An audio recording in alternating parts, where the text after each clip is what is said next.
नमस्कार भाइ बहिनीहरू, स्वागत छ तपाईहरुलाई नेपाल अनलाइन स्कुलमा। हामी ग्रेड 11 को फिजिक्स च्याप्टर 1 पढ्दै थियौं। हामी यो भिडियो नम्बर चाहिँ 4 हो है। तीनवटा भिडियो पढिसक्यौं। तीनवटा भिडियोमा चाहिँ सबै च्याप्टर 1 को पढिसक्यौं। अब हामी चाहिँ इम्पोर्टेन्ट क्वेशन एन्सरहरू गर्छौं, न्युमेरिकलहरू गर्छौं यो भिडियोमा है। यो इम्पोर्टेन्ट समरी भनेर छ। यो समरी हेर्नुपर्छ। यसमा चाहिँ इम्पोर्टेन्ट कुराहरू दिएको हुन्छ है, जुन चाहिँ बुकमा दिएको पनि हुन सक्छ, नदिएको पनि हुन सक्छ है। अब यहाँ सबैभन्दा इम्पोर्टेन्ट कुराहरू चाहिँ यिनीहरू त measurement unit, fundamental unit, derive unit र सिस्टम अफ युनिट यो चाहिँ क्लास 10 सम्ममा पढिसकेका छौँ है। त्यस्तो यो सोध्ने कुरा त्यति हुँदैन यहाँ, ठिक छ। Dimension of physical quantity, what is dimension of physical quantity भनेर सोध्न सक्छ है। The dimension of physical quantity define as the power to which the fundamental are as to express the physical quantity. त्यही पहिलाको डिफिनेसन छ है। कुनै पनि फिजिकल क्वान्टिटीको लाई एक्सप्रेस गर्नलाई फन्डामेन्टल क्वान्टिटीहरूलाई कति पावरसम्म रेज गर्न सकिन्छ, त्यो पावर नै के हो त? डाइमेन्सन हो। What is dimensional formula? Dimensional formula भनेको के हो त? द डाइमेन्सनल फर्मुला यहाँ दिएको छ है। कुनै पनि फिजिकल क्वान्टिटीलाई है बेसिक युनिटको टर्ममा है, बेसिक युनिटको टर्ममा र प्रोपर डाइमेन्सनसित छ भने त्यसलाई डाइमेन्सनल फर्मुला भन्छ है। जस्तै फोर्सको मैले मास इन्टु एक्सिलरेसन भनेर लेखेँ भने यो अर्कै फर्मुला हो। डाइमेन्सनल फर्मुला भनेको force equal to mlt, mass length टाइममा कति पावरमा डिपेन्ड हुन्छ त्यो नै के हो त यसमा? यो चाहिँ के हुन्छ त भन्दाखेरि डाइमेन्सनल फर्मुला हुन्छ है। र डाइमेन्सनल फर्मुला फोर्स कुनै एउटा इक्जाम्पल पनि दिनुपर्छ है। नर्मल फर्मुला यस्तो छ भने डाइमेन्सनल फर्मुला यस्तो छ। कुरा बुझिन्छ? डाइमेन्सनल इक्वेसन भनेको इक्वल टु साइन हुनुपर्छ है। डाइमेन्सनल इक्वेसनमा जस्तै v equal to u plus at यो नर्मल इक्वेसन हो है। डाइमेन्सनल इक्वेसन भनेको यहाँनेरि छ है। जस्तै यो यसमा हेर्न सकिन्छ। यसमा हेरौँ, fs equal to 1/2 mv² minus 1/2 mu² भनेको छ है। र यसको डाइमेन्सनल इक्वेसन लेख भन्यो भने के लेख्ने त? डाइमेन्सनल इक्वेसन लेख्न भन्यो भने फोर्सको डाइमेन्सनल फर्मुला m1l1t-2 भयो। यस भनेको डिस्प्लेसमेन्ट हो, त्यो भनेको l भयो है। इक्वल टु जस्तोको तस्तै यो इक्वेसनलाई जस्तोको तस्तै डाइमेन्सन मात्रै लेखेर जस्तोको तस्तै सार्ने हो। अब यो 1/2 कन्स्ट्यान्ट छ। कन्स्ट्यान्टलाई हामीले डाइमेन्सनल इक्वेसनमा लेखिँदैन है। यो ख्याल गर्ने, कन्स्ट्यान्ट लेखिदियो भने बिग्रिहाल्यो। कन्स्ट्यान्ट लेख्ने होइन, डाइमेन्सनल इक्वेसनमा कन्स्ट्यान्ट रिमुभ गरिदिने हो जस्ताको तस्तै। मास भनेको m भयो, भेलोसिटी भनेको lt-1 लाई स्क्वायर गरिएछ, माइनस 1/2 हरायो, मासको m भयो। u पनि के हो त? भेलोसिटी नै हो, इनिसियल र फाइनल। u भनेको पनि भेलोसिटी नै हो, इनिसियल होस् फाइनल होस् मतलब भएन। lt⁻⁻1 ठिक छ। यो के हो त? यति मात्रै लेख्ने फेरि। अब यहाँबाट सिम्प्लिफाई गर्न थाल्ने होइन है। डाइमेन्सनल इक्वेसन लेख्न भन्यो भने यति मात्रै लेख्ने हो। सिम्प्लिफाई गरेर left hand side equal to right hand side same आउँछ डाइमेन्सन, त्यो गर्न थाल्ने होइन, यति मात्रै लेख्ने हो। कुरा बुझिन्छ? यो नै के हो त? डाइमेन्सनल इक्वेसन हो। कुरा बुझिन्छ? र त्यसको लागि पहिला चाहिँ नर्मल इक्वेसन चाहिँ माथि लेखिदिनु पर्छ है। नर्मल इक्वेसनको डाइमेन्सनल इक्वेसन, ठिक छ। यो के हो त? डाइमेन्सनल इक्वेसन भयो। डाइमेन्सनल इक्वेसनमा के हुन्छ त भन्दाखेरि equation containing physical quantities with dimensional formula. Dimensional physical क्वान्टिटीहरू डाइमेन्सनल फर्मुलामा हुन्छन्, त्यसलाई नै हामी के भन्छ? डाइमेन्सनल इक्वेसन भन्छौँ है। यो कुरा पढाइ भयो त पहिला भएन है, त्यही भएर समरीमा हुन्छ कि त्यो दिएको हुन्छ। प्रिन्सिपल अफ होमोजिनिटी, अब त्यहाँनेरि राम्रो दिएको थिएन डेफिनेसन टेक्स्टमा, यहाँनेरि समरीमा राम्रो दिएको हुन्छ। एकोर्डिङ टु दिस, मैले पहिला पनि भनेको थिएँ होइन, लेफ्ट ह्यान्ड साइड र राइट ह्यान्ड साइडको के हुनुपर्छ त? बराबर हुनुपर्छ भनेर, कुनै पनि इक्वल टु साइन देख्यो भने होइन, तब बल्ल डाइमेन्सनल्ली इक्वल भएकोलाई बल्ल त इक्वेसन, यदि कुनै पनि इक्वेसन ट्रु छ भने है लेफ्ट ह्यान्ड साइडको डाइमेन्सन र राइट ह्यान्ड साइडको डाइमेन्सन बराबर हुन्छ भनेर भन्ने हो। प्रिन्सिपल अफ होमोजिनिटी त्यही हो है। यही भनेछ, dimension of fundamental quantities on left hand side of an equation must be equal to the dimension of the fundamental quantities on the right hand side है। र यहाँ फेरि अफ एन इक्वेसनको ठाउँमा चाहिँ अफ अ करेक्ट इक्वेसन, कुनै पनि correct इक्वेसनको चाहिँ यो भ्यालिड हुनुपर्छ। करेक्ट इक्वेसन चाहिँ त्यही लेख्नुपर्छ। क्याटेगोरी अफ फिजिकल क्वान्टिटिज यो हामीले पढिसकेको कुरा हो। Dimension, usages of dimensional equation यो पढिसकेको है। र यहाँ हाम्रो चाहिँ पहिला हामीले लिमिटेसनमा हेरौँ त, लिमिटेसनमा यहाँ दिएको पोइन्ट्सहरू मध्ये है यहाँनेरि राम्रो पोइन्ट्स दिएको छ युजफुल इन्फर्मेसनमा, त्योभन्दा राम्रो पोइन्ट है।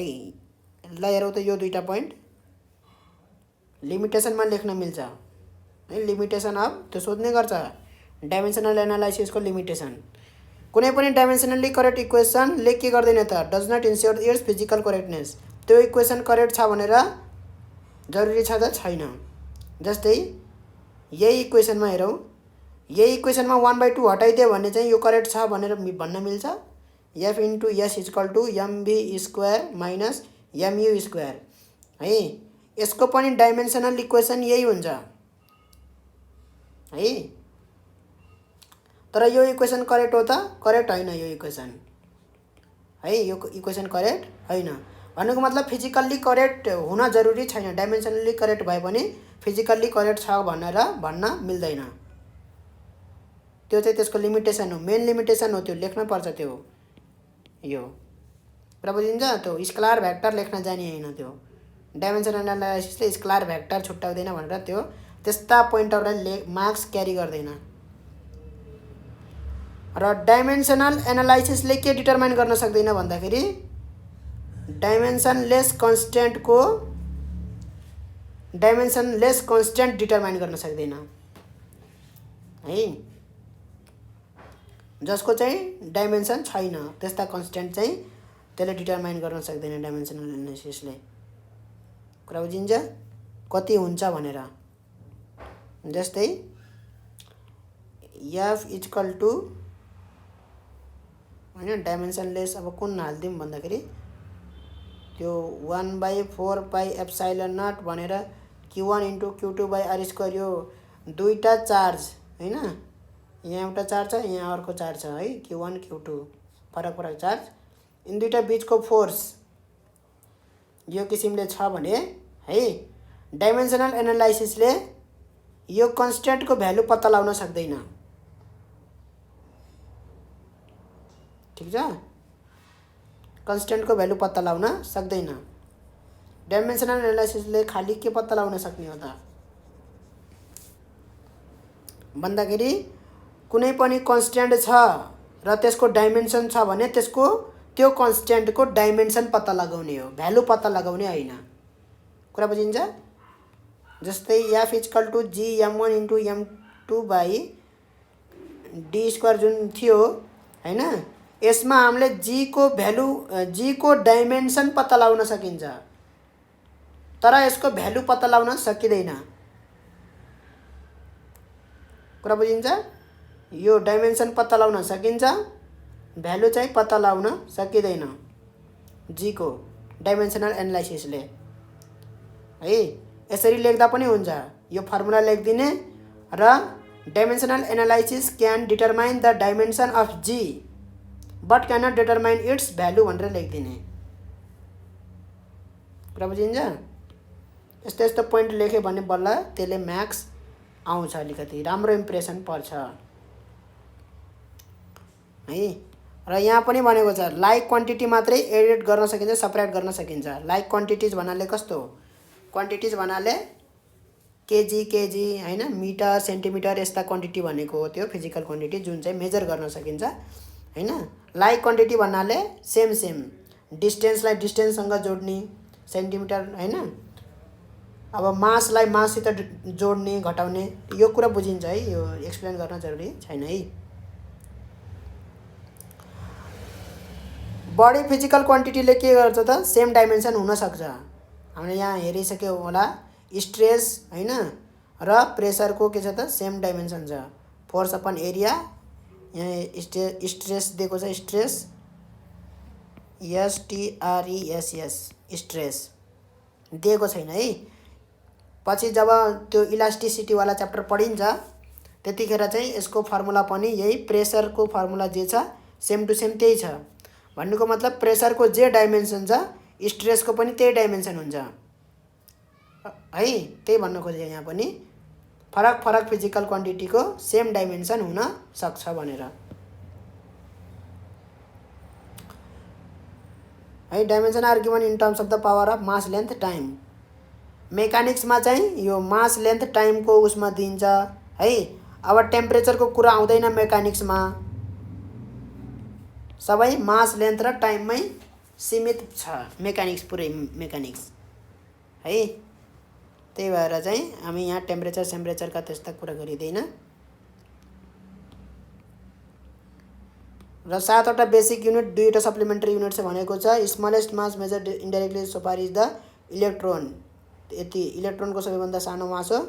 There can be physical quantity which have no unit and no dimension. Strain, strain भनेको के हो भन्दाखेरि कुनै पनि चिजलाई यसरी तन्कायो भने, इलास्टिसिटी च्याप्टरमा पढिन्छ है, यसरी तन्कायो भने है पहिला कति थियो र कति तन्कियो, strain is equal to delta L by L. त्यो भनेको प्रोपर्टी अफ म्याटर हो। कुनै पनि सामानको, कुनै पनि वस्तुको, कुनै पनि चिजको के हो त भन्दाखेरि त्यो स्ट्रेन भनेको त्यसको प्रोपर्टी हो, कति तन्किन्छ भनेर। लेन्थ अनुसारमा डिपेन्ड गर्छ, जति लामो लेन्थ लियो त्यही अनुसार तन्किने लेन्थ हुन्छ डेल्टा एल है। स्ट्रेन भनेको पर युनिट लेन्थ, पर युनिट लेन्थ यो चाहिँ कति तन्किन्छ, कति तन्किन्छ त्यो चाहिँ स्ट्रेन हो। त्यो चाहिँ के हो त? प्रोपर्टी हो, वस्तु अनुसार फरक हुन्छ। ठिक छ, वस्तु अनुसार फरक हुन्छ, वस्तुको प्रोपर्टी हो strain. All non zero digits are significant figures. सिग्निफिकेन्टतिरको आयो है। Significant figures do not change if the physical quantity are in different system of units है। यो पहिला पनि हामी कुरा गरेको थियौँ, सिग्निफिकेन्ट फिगर चाहिँ चेन्ज हुँदैन फरक फरक युनिट्समा छ भन्ने पनि है। त्यही भएर हो त्यो 0.1 केजी 0.01 केजी छ भने यसलाई ग्राममा लग्यो भने के हुन्छ? 0.00 कतिवटा जिरो हुन्छ? 3 वटा जिरो त आउँछ। अब 4 वटा जिरो भइहाल्यो टोटल हैन। भनेपछि यहाँ 1 × 10 को पावर माइनस कति लेख्न पाइयो? 2 लेख्न पाइयो। यहाँ 1 × 10 को पावर कति लेख्न पाइयो? 1 2 3 4 5 लेख्न पाइयो। सिग्निफिकेन्ट फिगर भनेको यी एउटा छ सिग्निफिकेन्ट फिगर। यसमा सिग्निफिकेन्ट फिगर जे छ यसमा पनि त्यही सिग्निफिकेन्ट फिगर हुन्छ है। र हामीलाई त्यसमा पनि एउटा रुल पढेको थियौँ, डेसिमल भन्दा ठ्याक्क पछाडि, डेसिमल भन्दा ठ्याक्क पछाडि र कुनै एउटा सिग्निफिकेन्ट, कुनै एउटा नन जिरो नम्बर, यसलाई नन जिरो नम्बर भन्छ, 0 भन्दा बाहेकको नम्बर छ भने त्यो भन्दा अगाडि जति पनि 0 छ डेसिमल पोइन्ट र यो बीचमा जति पनि 0 छ त्यो सबै के हुन्छन् त सिग्निफिकेन्ट हुँदैनन्, अनसिग्निफिकेन्ट हुन्छन्। त्यहाँ भएका 0 डेसिमल र यो नम्बर बीचको 0 चाहिँ अनसिग्निफिकेन्ट हुन्छ भनेर पढेको थियौँ है। त्यही भएर यो केजीलाई ग्राममा कन्भर्ट गर्दा सिग्निफिकेन्ट चेन्ज हुँदैन, सिग्निफिकेन्ट फिगर चेन्ज हुँदैन, ख्याल गर्ने यो। ठिक छ, ल लास्ट पोइन्टमा भनिसकेको छु। ल अब फास्ट एक्सर्साइज चाहिँ हामीले क्वेसन एन्सरहरू चाहिँ फास्ट गर्नुपर्छ है। यसमा धेरै टाइम लाउनु हुँदैन। कस्तो क्वेसन सोध्छ यहाँ हेरौँ, यी check the dimensional consistency, correct छ कि छैन भनेर। कन्सिस्टेन्सी बुझ्यौ, डाइमेन्सनल कन्सिस्टेन्सी भनिदियो। अरे यो के हो, डाइमेन्सनल्ली करेक्ट कहिलेकाहीँ भन्छ, डाइमेन्सनल्ली करेक्ट भने छ कि छैन भनेर सोध्छ कहिलेकाहीँ है। कहिलेकाहीँ कन्सिस्टेन्सी भनिदिन्छ, कुरा बुझिन्छ। कहिलेकाहीँ कन्सिस्टेन्सी भनेर भनिदिन्छ। कन्सिस्टेन्सीको अर्थ के हो भन्दाखेरि डाइमेन्सनल्ली करेक्ट छ कि छैन भन्नेको हो त्यो। अब क्वेसन नबुझेर पनि कतिपयले गर्न सक्दैन है। यो इङ्ग्लिस ल्याङ्ग्वेज यस्तै हो, हल्का टिचरहरूले घुमाइदिन्छ, त्यो पनि क्वेसनमा होइन इङ्ग्लिस ल्याङ्ग्वेजमा घुमाइदिन्छ। ठिक छ, त्यस कारणले गर्दाखेरि यो च्याप्टरबाट यस्ता कन्सिस्टेन्सी फेन्सिस्टेन्सी भन्यो भने बुझिहाल्ने कि त्यो डाइमेन्सनल्ली करेक्ट छ कि छैन भनेर क्वेसन सोधेको हो भनेर। अरू त के सोध्छ यसबाट है, त बुझिहाल्ने त्यो। अब यत्रो लामो लेख्नु पर्दैन, 2 मार्क्समा सोध्छ होला है, कहिलेकाहीँ 4 मार्क्समा सोध्न सक्छ। यस्तो लामो सोध्दैन, 2 मार्क्सवाला क्वेसन हो यो चाहिँ है। यस्तो लामो सोध्दैन, यति धेरै लेख्नु पर्दैन। इन्डिभिजुअल्ली त्यसको डाइमेन्सन यसरी इन्डिभिजुअल्ली लेख्नु पर्दैन। Dimension of F S U V M भनेर इन्डिभिजुअल्ली लेख्नु पर्दैन। यसले धेरै मार्क्स आउँछ भनेर नसोच्दा हुन्छ है, कुरा बुझिन्छ। सिधै के लेखिदिने भन्दाखेरि द गिभन इक्वेसन इज भनेर एफ एस इक्वल टु यो इक्वेसन लेख्ने। ठिक छ, त्यो इक्वेसन लेखिसके पछाडि द डाइमेन्सनल इक्वेसन भनेर लेख्ने है। The dimensional equation is given below अथवा इज एज फलो भनेर डाइमेन्सनल इक्वेसन सिधै यो लेख्ने। अब यहाँबाट यो स्टेप लेख्दाखेरि यो 1/2 कहाँ हरायो, यो 1/2 को लागि यो रिजन लेख्नु पर्यो है। यो रिजन चाहिँ लेख्नु पर्यो 1/2 को लागि। यतातिर यसरी लेखिदिने, कुरा बुझियो है। त्यो रिजन चाहिँ लेखिदिने। अब यो स्टेप पछि लेखिदिने रिजन। अब त्यो स्टेप पछि कहाँ लेखिदिने रिजन भन्दाखेरि यसैको तल लेखिदिने रिजन। ब्र्याकेट बनाएर यस्तो किसिमको ब्र्याकेट बनाएर यहाँ रिजन लेखिदिने। ठिक छ, सिन्स भनेर यहाँ रिजन लेखिदिने यहाँ। ठिक छ, अनि यो लेख्नु र यो लेख्नु सिधै लेख्ने होइन के, त्यो भनेर लेख्ने हो। गिभन इक्वेसन इज भनेर यो लेख्ने, यहाँ माथि गिभन इक्वेसन इज भनेर। त्यस पछाडि द डाइमेन्सनल इक्वेसन इज भनेर यहाँ बिचमा एउटा लाइन लेख्नु पर्यो त्यो। त्यस पछाडि यो लेख्नु पर्यो। त्यस पछाडि सिन्स भनेर त्यो रिजन पनि लेखिदिनु पर्यो कि 1/2 कसरी हरायो भनेर है। अब सिम्प्लिफाई गरिदिने, सिम्प्लिफाइङ भनेर लेख्नु पर्दैन, सिम्प्लिफाई गरिदिने और भनेर लेखिदिने। ठिक छ, अब यो यही स्टेप फलो गरिदिने, यही स्टेप फलो गरिदिने, यति पुरै लेखिदिने। सकिगयो। फास्ट हुन्छ यसरी है। अथवा यस्तो खाले क्वेसन आयो भने लेफ्ट ह्यान्ड साइड र राइट ह्यान्ड साइड यसरी पनि गर्न सकिन्छ है। Dimension of left hand side र dimension of right hand side, कुरा बुझिन्छ है। अब यहाँ सोलुसनबाट यसरी लेख्दाखेरि, यति मात्रै लेख्दाखेरि, डाइमेन्सन अफ एलएचएस लेख्दाखेरि यो सिधै यसरी के को डाइमेन्सन लेखिदियो थाहा भएन हैन। यो त क्वेसन त हामीले सार्दैनौँ त्यहाँ इक्जाममा क्वेसन नसारे पछाडि हैन, सिधै यसरी लेख्दाखेरि अलिकति नराम्रो इम्प्रेसन पर्छ कि। यो चाहिँ त लेख्नु पर्यो नि, यो फर्मुला यहाँ गिभन भनेर लेख्नु परेन। गिभन भनेर रो इक्वल टु 3g/4πrg भनेर। बल्ल त dimension of left hand side भन्दाखेरि यसको डाइमेन्सन भनेको हो भनेर थाहा हुन्छ। सल्युसनमा त हैन, त्यो राख्नु पर्यो कि परेन? यसरी गर्दा पनि हुन्छ। इक्वेसन छ भने यो फर्मुला हो, यो फर्मुला हो, ठिक छ। Left hand side right hand side सिधै भनिदियो, भ्याइयो, सकियो। यो चाहिँ के थियो? इक्वेसन थियो। यो फर्मुला हो त होइन, यो इक्वेसन थियो। इक्वेसनमा चाहिँ इक्वेसनमा चाहिँ यसरी लेखिदिँदा पनि हुन्छ, यसरी गरिदिँदा पनि हुन्छ हैन। Left hand side right hand side यसरी गर्दा पनि हुन्छ। Dimension of left hand side, dimension of right hand side, since dimension of both sides are same dimension भएको कारणले डाइमेन्सनली करेक्ट छ भनेर भनिदिने हो। फास्ट जाउँ, यस्तो क्वेसनमा टाइम नलगाउँ है, फास्ट जाउँ। यस्तै खाले क्वेसन सोध्छ, यस्तै लेख्ने हो फेरि। ल हेरौँ यहाँ, surface tension T is given by force per unit length, what is the dimension of surface tension भनेछ।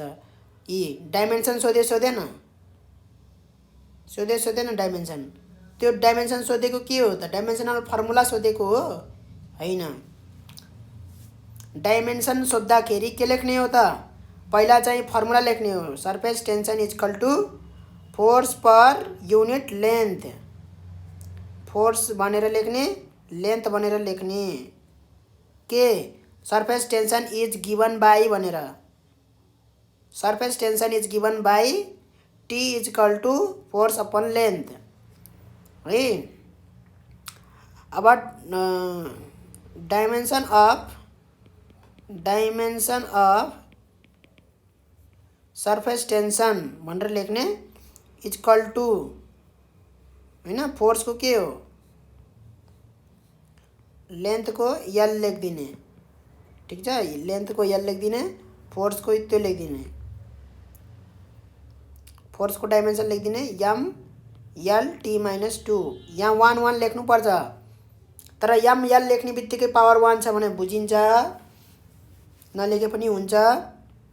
लेखिदिँदा धेरै राम्रो कुरा बुझिन्छ। अब यल त काटियो, त काटेको देखाउनु पर्दैन। 1 - 1 0 लेख्न, ठिक छ। पुरा 1 - 1 0 त्यसरी देखाउनु पर्दैन। कुरा बुझिन्छ? अलिकति स्ट्यान्डर्ड भइसक्यौँ हामी। m1 l0 t - 2 भयो। यही के हो त? डाइमेन्सनल फर्मुला हो यो, ठिक छ। डाइमेन्सनल फर्मुला,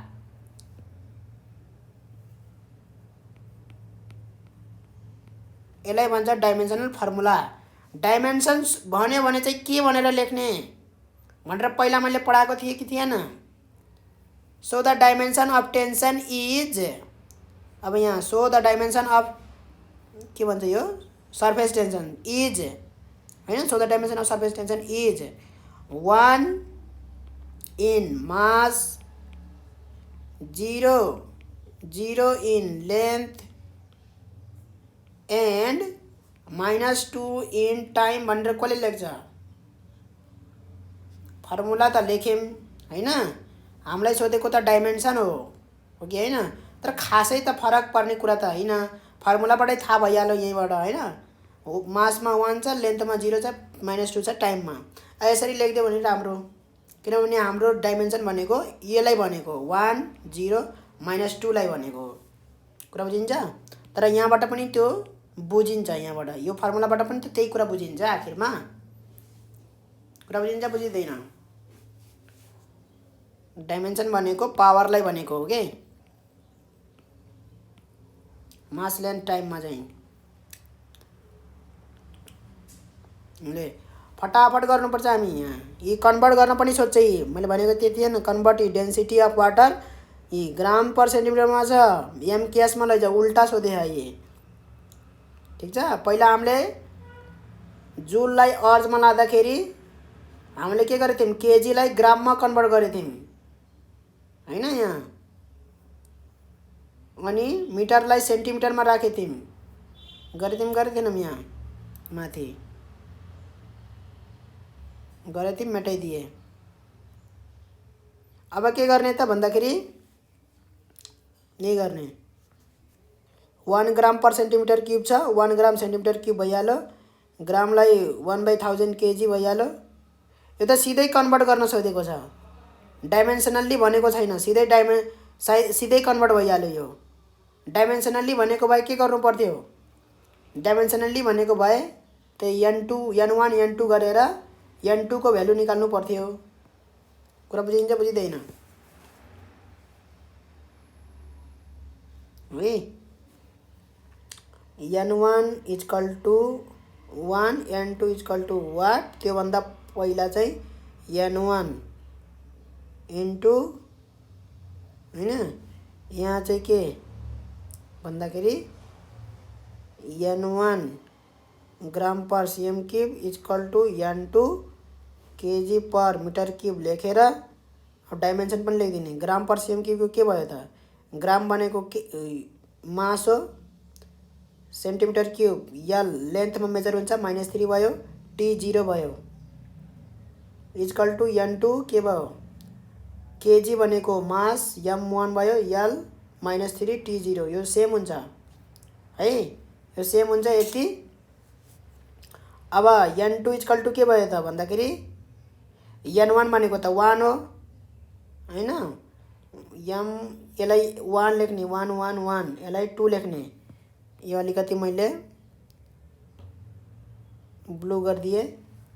1 1 1 लेख्ने, m2 l2 t2 लेख्ने, ठीक छ। m1 divide by m2, l1 divide by l2 power -3 है, t1 divide by t2 power 0। त्यसलाई नलेखे पनि हुन्छ, पावर 0 चाहिँ के लेख्ने है? पावर 0 1 भइहाल्यो, तर लेखिदिँदा केही फरक पर्दैन है। m1 भनेको के हो? ग्राममा छ त्यो है, त्यसलाई केजीमा लग्ने। 1/1000 केजी, ठिक छ। m2 भनेको केजीमा छ, केजीमै छोड्ने है। लेन्थ केमा छ? सेन्टिमिटरमा छ, मिटरमा लग्ने। 1/100 मिटर। अर्कोपट्टिको मिटरमै छ, यो चाहिँ के भयो त? -3। टाइम त के छ? टाइम त जहिले पनि सेकेन्डमा मेजर हुन्छ, 1 सेकेन्ड 1 सेकेन्ड पावर 0 1 नै भइहाल्यो। त्यो के भयो त? केजी केजी काट्यो, 1/1000 1/1000 भयो इन्टु 1/100 को पावर -3 भनेपछि 100 को पावर 3 माथि गयो, मिटर मिटर काट्यो। 1/100 को पावर -3 छ भने 100 को पावर 3 हुन्छ त्यो। 1 2 3 4 5 6 भयो, दुईटा 0 चाहिँ 3 चोटि लेख्ने। डिवाइड बाई 1000, 3टा 0 काटियो, 3टा 0 मात्रै बच्यो।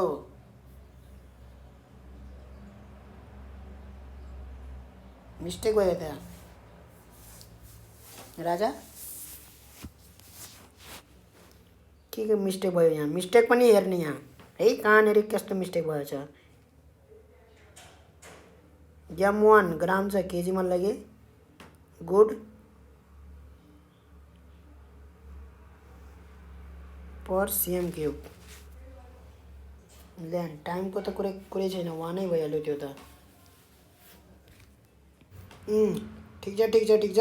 1000 ग्राम 1000 केजी पर उस नै हो, म चाहिँ सानो आउनुपर्ने भनेर हेरिरहेको। ठिक छ है, ठिक छ यो एन्सर ठिक छ मेरो। म चाहिँ 1 ग्राम, यो चाहिँ योभन्दा जस्तै यता यो ठुलो युनिट छ हैन, त योभन्दा यो चाहिँ अब यसरी 1000 मा 10000 मा यतातिर चाहिँ n1 चाहिँ ठुलो हुनुपर्ने सोचेँ के मैले, त्यही भएर मिस्टेक खायो यहाँनिर। अब चाहिँ यो करेक्ट रहेछ। अब यहाँ हेरौँ फटाफट, यस्तो खाले क्वेसन पनि हेर्नुपर्छ। The frequency n of vibration of a string is a function of its tension F, the length L and mass per unit length m. From the knowledge of dimension prove that यो भनेछ है। कुरा बुझिन्छ यो? Generally धेरै कुराहरू चाहिँ यहाँ च्याप्टर 1 मा पढ्दाखेरि चाहिँ नजान्न सकिन्छ, किनभने यी फर्मुलाहरू कहाँबाट लिएका हुन् भन्दाखेरि पछिका च्याप्टर जुन चाहिँ हामीले पढेको छैनौँ है, तर बोर्ड इक्जाममा त सबै च्याप्टर पढिसकेको हुन्छौँ हैन। जुन क्वेसन सोधे पनि जस्तो क्वेसन सोधे पनि त्यतिखेर चाहिँ हामीले त्यो फर्मुलाको बारेमा अनअवेयर भइदैन। लगभग सबै फर्मुलासित हामी अवेयर हुन्छौँ। ठिक छ। त यहाँनिर अहिले गरिहालौँ। यहाँनिर त फर्मुला दिएकै छ। कुनै formula n is 1/l √f/m भनेको छ उसले आफै। यो दिएकै यो गिभन। ठिक छ। प्रुभ गर्न भनेको छ, कुनै गाह्रो कुरा भएन। त प्रुभ गर्नको लागि हामीले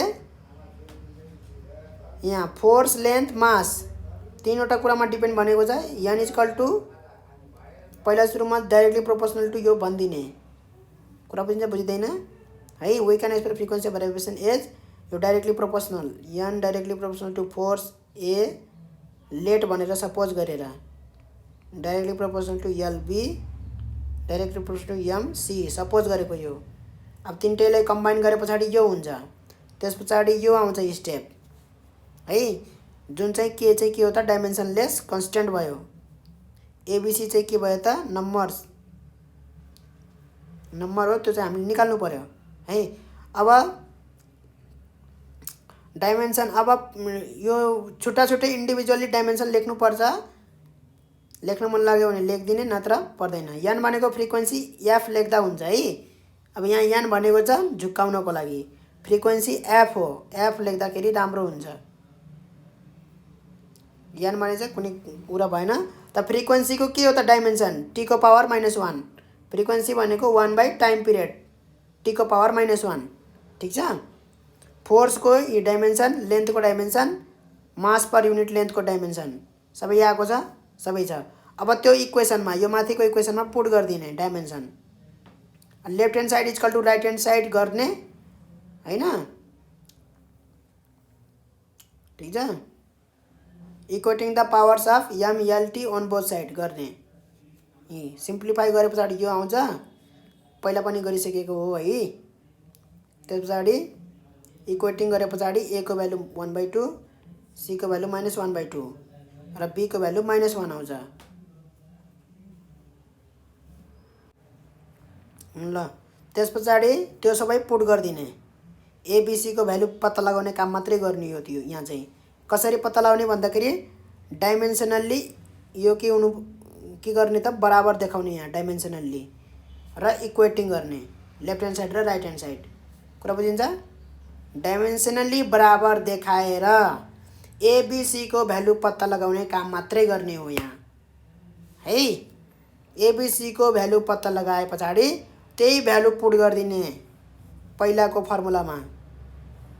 त्यही भ्यालु पुट गरिदिने एबिसी को र आइहाल्यो हाम्रो फर्मुला। प्रुफ भइहाल्यो। गाह्रो छ कुनै यहाँ छैन है। कुनै पनि चिज यहाँ गाह्रो छैन। पुरै ल्याङ्ग्वेज याद गर्न गाह्रो लाग्छ भने है कुन स्टेप पछि कुन स्टेप हो, कुन स्टेप पछि कुन स्टेप हो, झन्झट केही पनि नगर्ने है। कुनै पनि चिज पहिला डाइरेक्टली प्रोपोर्सनल देखाएर बल्ल कन्स्टेन्ट के सित उ गर्ने भयो। ठिक छ। त्यसको अब डाइमेन्सनल्ली लेखिदिने इक्वेसन। यति लेख्न परेन, झन्झट गर्नु परेन। यति लेखेर झन्झट गर्न परेन। मैले यहाँ हाइलाइट गरिदिन्छु रेडले, त्यो लेख्न पर्दैन। लेख्न सकिन्छ राम्रो है। नलेखे पनि हुन्छ। त्यो झन्झट किन गर्ने हैन। ठिक छ। अब जहाँ के इज डाइमेन्सनल कन्स्टेन्ट हो, एबिसी पनि नम्बर हो, त्यो पनि लेख्न मन लाग्दैन नलेख्ने, झन्झट किन गर्ने है। याद हुँदैन भने। ठिक छ। तर यो लेख्यो भने चाहिँ राम्रो हो। अब के भनेको के हो, एफ भनेको के हो, एल भनेको के हो, एम भनेको के हो, एबिसी भनेका के हुन् त्यो त भन्नु पर्यो नि त। के भनेको चाहिँ डाइमेन्सनलेस कन्स्टेन्ट हो। डाइमेन्सन भएको भए त्यसको पनि डाइमेन्सन लेख्नु पर्दैन है। त्यही भएर डाइमेन्सनलेस कन्स्टेन्ट बताउनु पर्यो। डाइमेन्सनवाला कन्स्टेन्ट हो कि भन्ने थाहा हुँदैन। एबिसी पनि के हुन् त नम्बर हुन्। ठिक छ। एफ भनेको फोर्स हो, एल भनेको लेन्थ हो, एम भनेको के हो त मास हो। त्यो भनिदिन पर्छ के। पछाडि त्यो फर्मुलाबाट चाहिँ सिधै डाइमेन्सनल फर्मुला लेखिदिने। डाइमेन्सनल फर्मुलामा के हुन्छ त कन्स्टेन्ट जुन चाहिँ जसको डाइमेन्सन छैन त्यो कन्स्टेन्ट के हुन्छ त हराउँछ। किनभने त्यसको डाइमेन्सनै छैन हैन। फोर्सको डाइमेन्सन लेख्ने, लेन्थको डाइमेन्सन लेख्ने, एमको डाइमेन्सन लेख्ने। एम भनेको मास पर युनिट लेन्थ हो, यो ख्याल गर्ने। सानो एम भनेको के हो? मास पर युनिट लेन्थ भन्नुपर्छ त्यहाँ, यत्तिकै लेख्ने होइन कि। कुनै पनि चिज यत्तिकै लेख्ने नै होइन। सानो एम भनेको मास पर युनिट लेन्थ हो, एफ भनेको फोर्स हो, त्यो सबै भनेर लेख्नुपर्छ। तर याद के गर्ने हो भन्ने कुरा चाहिँ यति मात्रै सम्झेर जाँदा हुन्छ। यो अनि त्यस पछाडि त्यसको डाइमेन्सनल फर्मुला लेख्ने, हल्का सिम्प्लिफाई गरिदिने, left hand side right hand side बराबर देखाएर एबिसीको भ्यालु पत्ता लगाइदिने। केही गाह्रो छ? लास्टमा एबिसीको भ्यालु त्यही फर्मुलामा पुट गरिदिने, फर्मुला आइहाल्यो। गाह्रो चाहिँ केही छैन है। गाह्रो त यसमा मान्नु हुँदैन है। यो 4 नम्बरमा आउँछ, फटाफट गरिहाल्ने, निकालिहाल्ने है। ल अर्को फटाफट हेरौँ हामी। त्यस पछाडि कन्सेप्चुअल क्वेसनहरू पनि छ है। यहाँ 4 सकिन लागेको छ, नत्र नि यो भिडियोबाट चाहिँ अर्को भिडियोसम्म जान सक्छ है। सेम क्वेसन सोधेछ हैन, करेक्टनेस अफ द फर्मुला है। आयो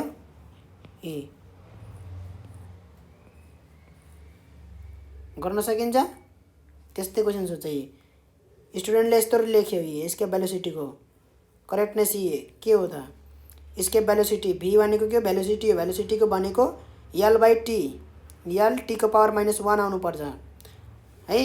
left hand dimensional formula of left hand side equal to right hand side देखाइदिने भइयो।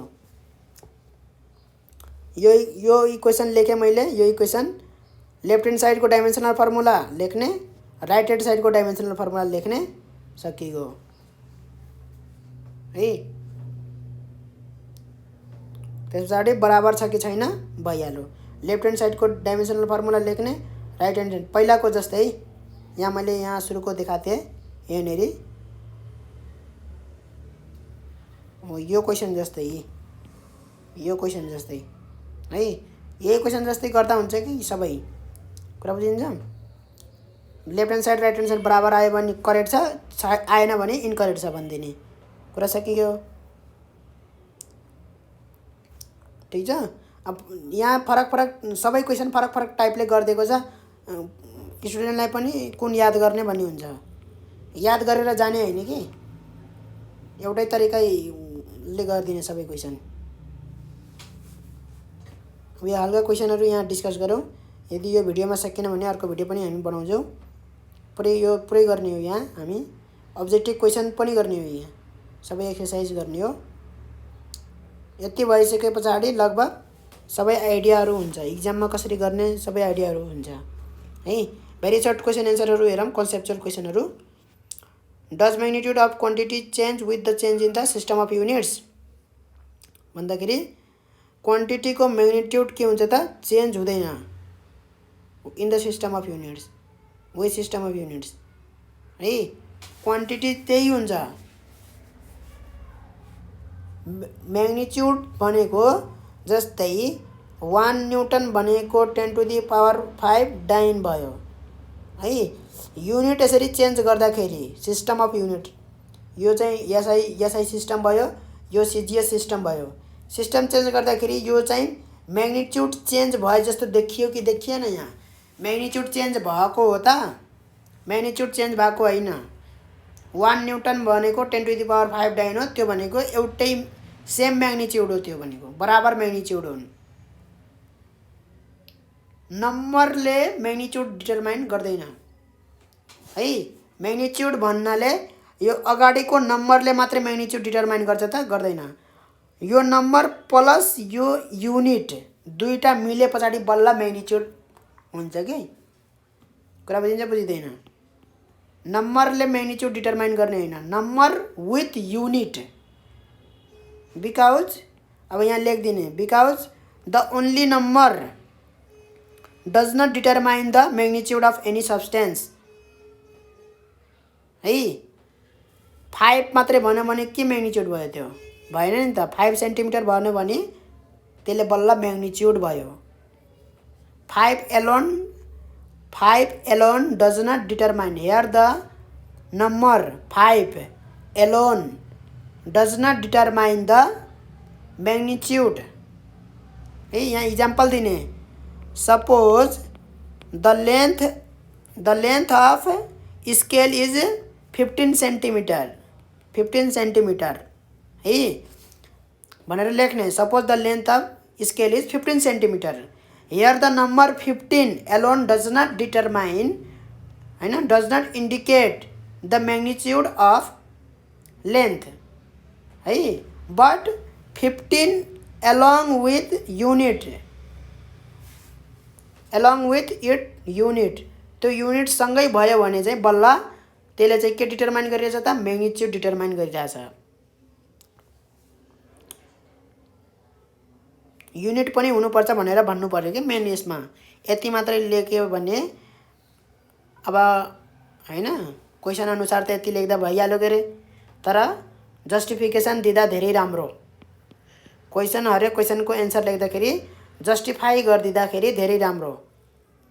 इक्जाम्पल आफै दिने हो, त्यो कुनै बुकमा भेटिँदैन. कुरा बुझ्दैन. म यहाँनेरि कुनै क्वेसनको एन्सर दिएको छैन. यहाँ मैले यहाँ तरिका सिकाइरहेको छु. तरिका जुनसुकै क्वेसन आयो भने कसरी डिल गर्ने त्यसलाई. कुरा बुझिन्छ है.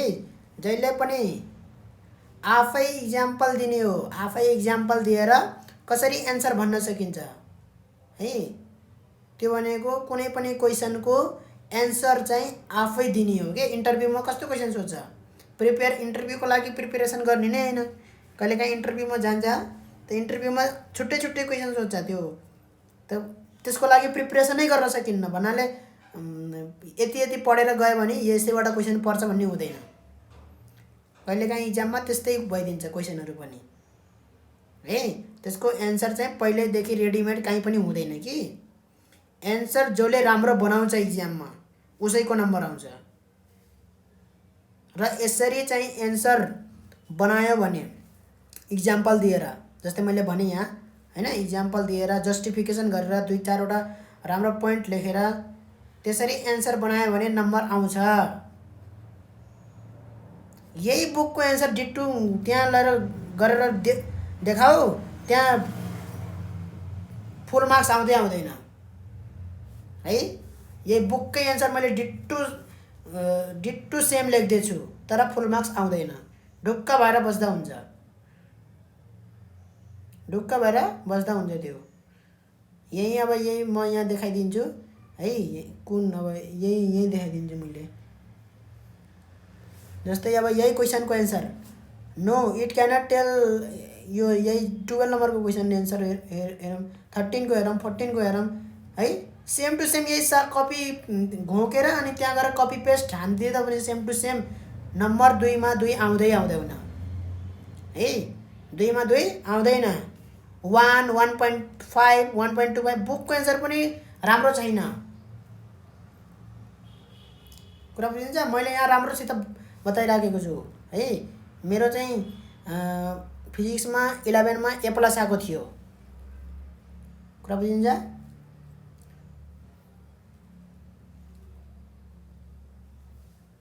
कसरी आएको थियो भन्दाखेरि क्वेसनको एन्सर चाहिँ कहीँबाट हुबहु कपी गरेको हुनु हुँदैन, अरूको एन्सर हुनु हुँदैन. त्यो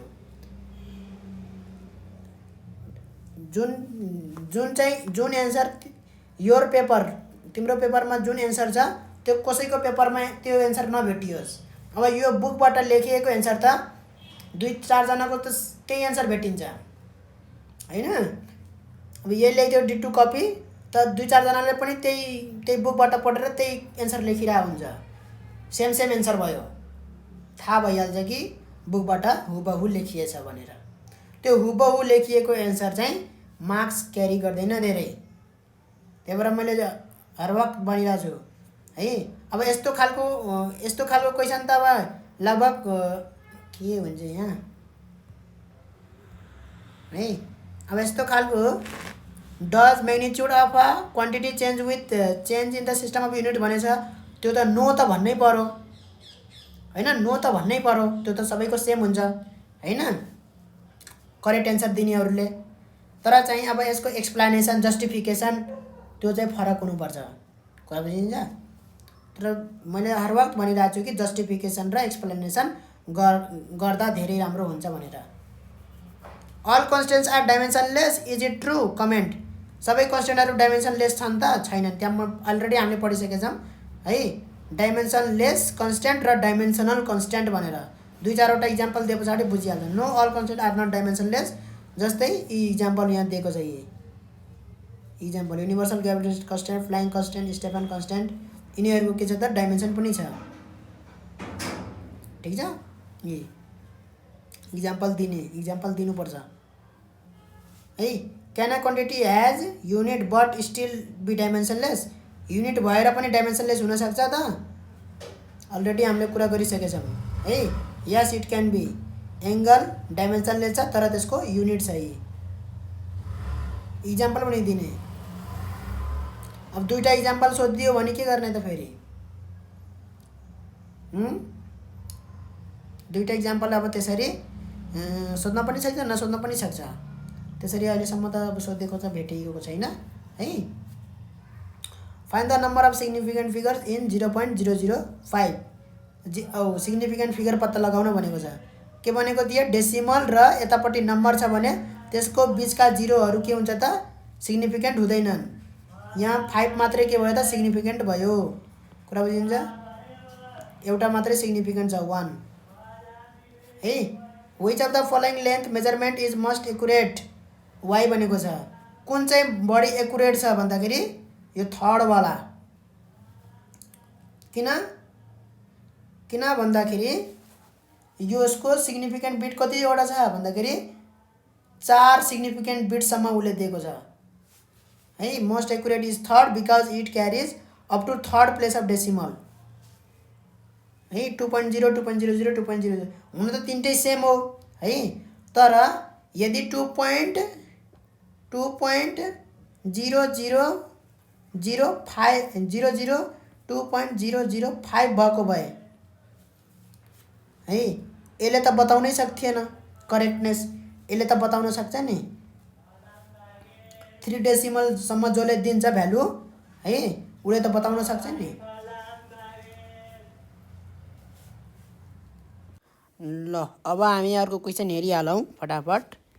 यहाँनिर 6 नम्बरको हेरौँ के भनेको छ क्वेसनमा। What is the percentage error in volume of a sphere when error in measuring its radius is 2%? हो, यस्तो क्वेसन चाहिँ सोध्ने गर्थ्यो इन्ट्रान्समा। अहिले चाहिँ सिलेबस अनुसार पहिला त आयो भन्नाले पहिला चाहिँ यो 11 को बोर्ड इक्जाममा चाहिँ सोध्थेन यस्तो खाले क्वेसन, खालि इन्ट्रान्समा सोध्थ्यो। अहिले चाहिँ सोध्न सक्छ है, किनभने अहिले चाहिँ हालेको छ। What is the percentage error in volume of a sphere when error in measuring its radius is 2%? Volume चाहिँ 4/3 πr³ छ भने हामीले के थियो मल्टिप्लिकेसनको कन्स्टेन्ट जुन छ 4/3 कन्स्टेन्ट त केही हुँदैन है। r³ को के हुन्छ? y इक्वल टु हैन a को पावर 3 छ भने के हुन्छ हाम्रो? Del y by y equal to 3 into del a by a हुँदैन? हामीले पहिला पढेको थियौँ यो इरर एनालाइसिसमा है। अब यहाँ कन्स्टेन्ट त के भयो त हाम्रो? कन्स्टेन्ट त 4/3 πr³ केही पनि आउँदैन 4/3 है। हामी चाहिँ r³ चाहिँ del v by v equal to 3 times del r by r हुने भयो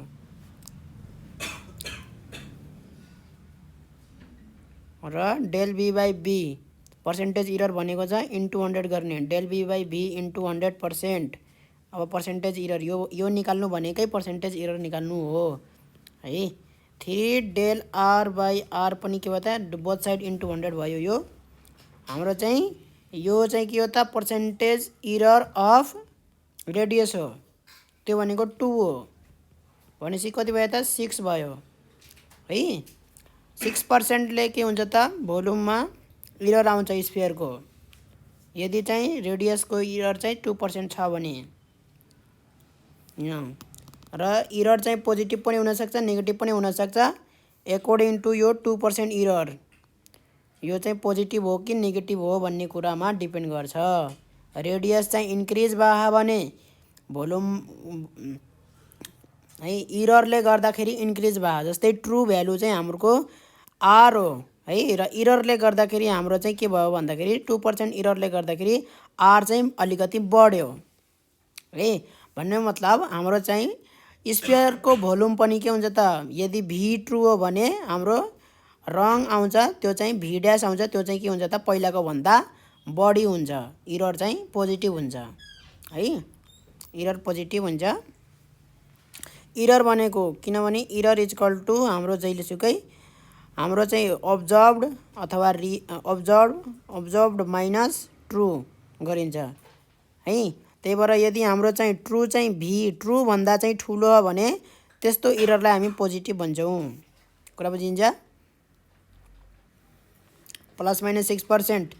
यदि चाहिँ रेडियसमा पोजिटिभ इरर छ भने हाम्रो चाहिँ भोल्युममा पनि पोजिटिभ इरर हुन्छ +6%। 7 नम्बरको हेरौँ फटाफट। यो उस्तै खाले क्वेसन हो सबै है। फेरि what is error in density of a cube when its mass is uncertain by ±2% भनेछ प्लस माइनस है। त्यसपछि हाम्रो पनि प्लस माइनसमै हुन्छ एन्सर फटाफट है। अनि लेन्थ चाहिँ ±1%, यो पनि ±2% छ भने पछाडि हामीले इरर जहिलेसुकै के गर्छौँ त म्याक्सिमम इरर निकाल्ने कोसिस गर्छौँ। त्यो चाहिँ इरर चाहिँ हामी जोड्ने काम मात्रै गर्छौँ है, जोड्ने काम मात्रै गर्छौँ। प्लस माइनस छ, यहाँ पनि प्लस माइनस छ, जोड्ने कि घटाउने, जोड्ने है। र यहाँनिर के भयो त डेन्सिटी भनेछ मास अपन भोल्युम हो है। भोल्युम भनेको यहाँ के को हो त क्युब बनेछ भनेपछि भोल्युम के भयो लेन्थ क्युब भयो। कुरा बुझिन्छ? यहीँ हेर्न सकिन्छ density equal to mass upon volume. Density कति मोटो यहाँ गरौँ र हाम्रो चाहिँ हरियो मलाई ठिक लाग्छ। Density density equal to mass upon volume है। मास त मास भयो, भोल्युम भनेको लेन्थ क्युब भयो है। अब यहाँबाट हामीले त्यो पहिला इरर एनालाइसिसमा हामीले फर्मुला डिराइभ गरिसकेका छौँ। Del rho by rho del M by M plus है, प्लस हुन्छ। डिभाइड भए पनि मल्टिप्लाई भए पनि के हुन्छ त प्लस हुन्छ। यहाँ के छ त मास अपन लेन्थ छ, डिभाइड छ, त्यही पनि हाम्रो के हुन्छ त प्लस नै हुन्छ। त्यो पहिला हामी इरर एनालाइसिसमा फर्मुला डिराइभ गरिसकेका छौँ। अब यल क्युब छ, यल क्युब भनेपछि 3 डेल एल बाई यल भयो होइन। कुरा बुझिन्छ? अब डेल एम बाई एम यदि पर्सेन्टेज छ भने डेल एम बाई एम सिधै पर्सेन्टेजमा लेख्ने हो भने यो पनि पर्सेन्टेज इरर आउँछ। सिधै del M by M 2%, 3 into del L by L 1%, सिधै निकालिदिने, सिधै प्लस माइनस 5%। त्यो इन्टु 100 गरिराख्नु परेन है। यहाँनिर मैले सिधै स्किप गरिदिएँ। अब हेरौँ यहाँ 8 नम्बर फटाफट हेर्नुपर्छ। यस्तो खाले क्वेसन धेरै टाइम लाग्ने खाले होइन यो है।